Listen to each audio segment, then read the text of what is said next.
So it's New Year's Eve and we are headed, unfortunately not with great weather, but we are headed to see a couple lake house opportunities for a good friend of mine. Good friend of mine also owns a mortgage company here locally in Dallas, Fort Worth, and has helped me grow my business. Now he's actually pulled a HELOC out of his house.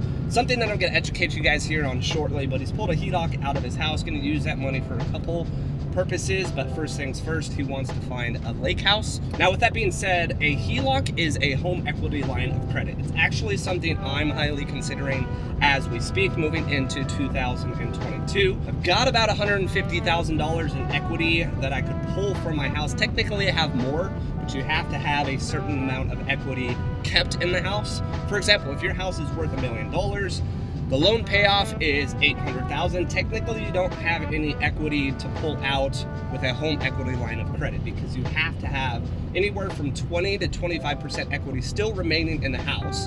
And then you're able to pull anything beyond that. So in my case, I actually put 20% down on the house when I purchased it October of 2020, but technically I got it under contract to build at the beginning of 2020. So since the beginning of 2020, fast forward to 2 years where it's now close to the beginning of 2022, I would say I've got 20% equity, which is what I put in the house, plus an additional $150,000. Now that $150,000 is what I'm looking to potentially pull out and do similar to what my best friend's doing here and buy a short-term rental. Now, a home equity line of credit is a great way to even expand that portfolio even further. Now, if you've never bought a house, obviously you can't use a home equity line of credit. I've been in the industry and owned homes for about 4.5 years, and this would be the first time I have enough equity in my house that I'm going to be able to pull from a house that I've owned and still live in and invest that. Personally, me, I'm either going to be looking at maybe a short-term rental in Las Vegas, maybe a short-term rental in the mountains. I tried to purchase a short-term rental earlier this year, but the cost of a short-term rental anywhere in Colorado is ridiculously expensive. So we'll see what happens there. But at the end of the day, it'll give me a cushion to really invest as soon as I can.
All right, so we are done with the first one. Biggest question with that one is whether or not it's a traditional manufactured home or mobile home, which we're thinking it probably is. If that's the case, they're looking for something that's more actual built for that parcel of land or built into the land versus set and plopped there on the lot. The reason is they'll be able to actually have a little bit more customization when it comes to the house.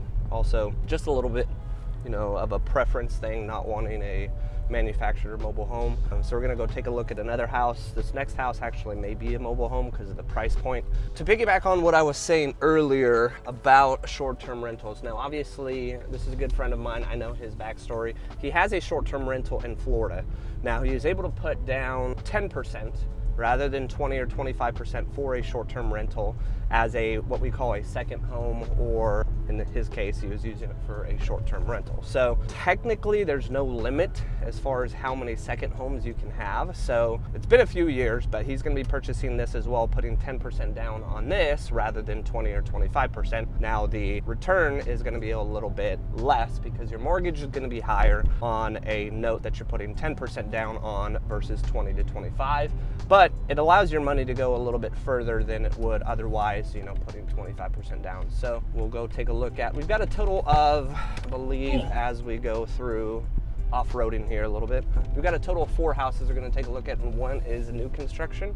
It's one that they're kind of leaning towards. I think it's towards the end, so we'll see that. But giving you guys kind of an idea of the opportunities really that you can have. You don't have to put cash down on a property. You don't have to put 25% down on a property. You can pull equity from the house that you own and go buy a second property for 10% down.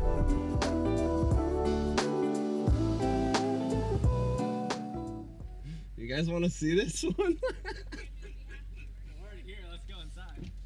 All right. Dude, check this one out. You think we can do this one? No, I don't think that one. That one's outside your budget, guys. Come on.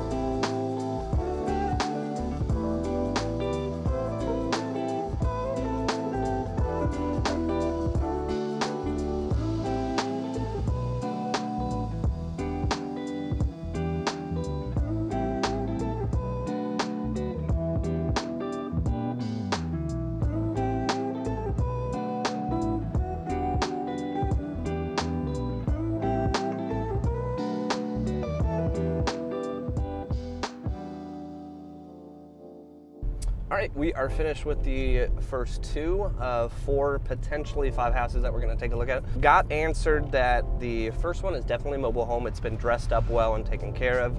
The lot is really, really nice. They love the entire house outside of the fact that it more than likely is a mobile home. Now the second home we just visited, we didn't even really get any footage at. We got some B-roll of the community and area leading up to it, and there's definitely a reason why the price is so low. The last 2 houses we're gonna go to are on the upper end of their budget, so hopefully it's going to show a little bit better. I do know the house that we're headed to right now actually used to be a garage. The garage has been converted and added to as well to create an entire house, but the actual lot is going to be the question here, whether or not the lot will work. I know the house is pretty well renovated and nice, so we'll take a look at it. And then the last house we'll see is actually a brand new house built from the ground up at the top end of their budget. Let's take a look.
All right, we are finished with the third house. Definitely the favorite by far. The first 2 definitely didn't have a lot working for them.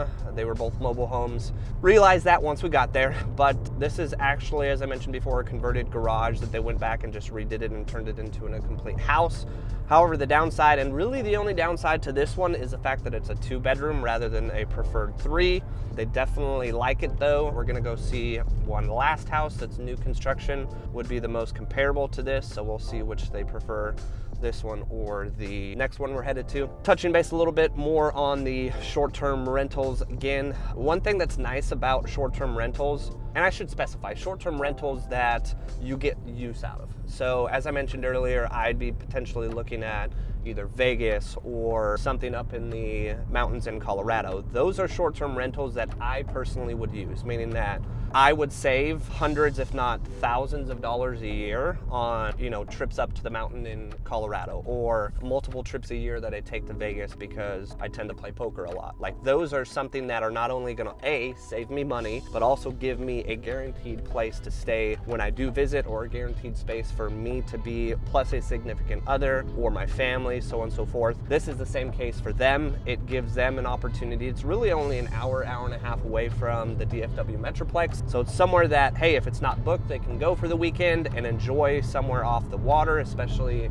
in the hot summers that we have here in Texas. Or, on the flip side, it's something that consistently has the opportunity to rent out and make them money. You're kind of killing two birds with one stone here, where a normal short-term rental may only be used for the sole purpose of income. In this case, it's both income and pleasure.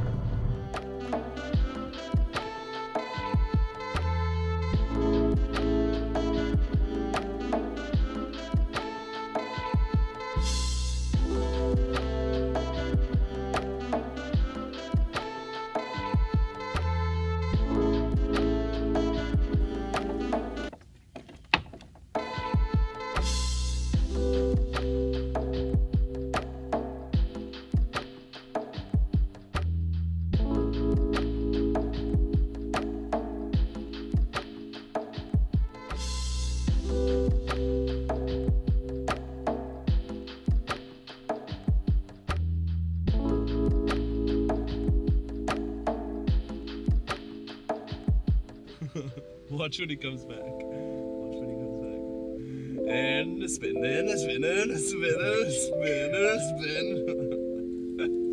Have you seen that? Yeah. Can I get 2 chicken strip baskets with extra gravy? So to recap, guys, today, beauty about real estate is the fact that there's a ton of different ways that people can make income. There's a ton of different ways that people can invest. Me personally, I have one way that I've gone. I believe in it more so than others because it's the way that I've become who I am today, meaning I started out using my VA loan. I started using my VA loan to purchase a multifamily and then moved into another house, and then I used my VA loan again. Me personally, when it comes to just long-term rentals, a lot of people, it doesn't make sense in their market. If you lived in San Diego maybe or something, in maybe New York or Hawaii. Hawaii, I personally would just buy a house and you make money on it almost indefinitely, but that's a different story. Some markets are more expensive. For me, I bought houses in my market, lived in them, and then moved out, and I turned them into long-term rentals. Now, when it comes to short-term rentals, that's when it comes to potentially buying homes in other markets. For me, I would love to buy short-term rentals, but if I'm going to be purchasing short-term rentals like my friend is today, we're actually going to be putting an offer in on the third house. The fourth house wasn't really much to talk about.